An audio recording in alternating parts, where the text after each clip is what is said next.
Hi అండి అందరికీ, నేను మీ సుజాత భద్రం. ఈరోజు నవిశ్రీ వచ్చిందండి నా దగ్గరికి.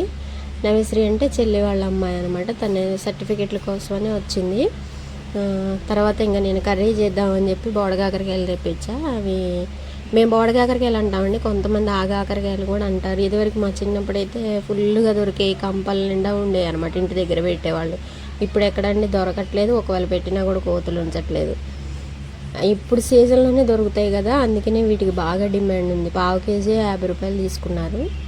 కాయ అయితే బాగుంది, లేత లేత లేత కాయలు ఏరే అనమాట. నేను వెళ్ళాను తీసుకురావడానికి.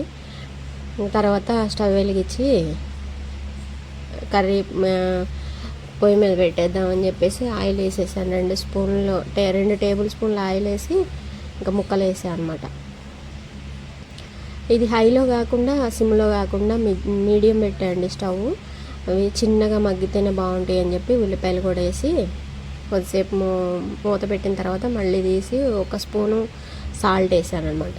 సాల్ట్ వేసి దాన్ని మళ్ళీ కాసేపు మగ్గనిద్దాంలే అని చెప్పి మూత పెట్టాను. తర్వాత మళ్ళీ ఎంతవరకు వచ్చిందా అని చెప్పి మళ్ళీ ఒకసారి తిప్పాను. తర్వాత ఒక అర చెంచా పసుపు వేసా, 1 చెంచా కారం వేసాను. నేను పావు కేజీ చేస్తున్నానండి, అందుకని నేను చేసిన దాన్ని బట్టి నేను ఉప్పు కారాలు వేసాను. మీరు చేసుకునే దాన్ని బట్టి మీరు వేసుకోండి. మన కర్రీ ఎంతవరకు వచ్చిందో చూద్దామండి. కరివేపాకు కూడా వేసి ఫైనల్గా కర్రీ అయితే ఫైనల్గా వచ్చేసిందండి. నా వీడియో నచ్చితే ఒక లైక్ చేసి, షేర్ చేసి, సబ్స్క్రైబ్ చేయండి. కర్రీ అయితే టేస్ట్ చాలా బాగుంది.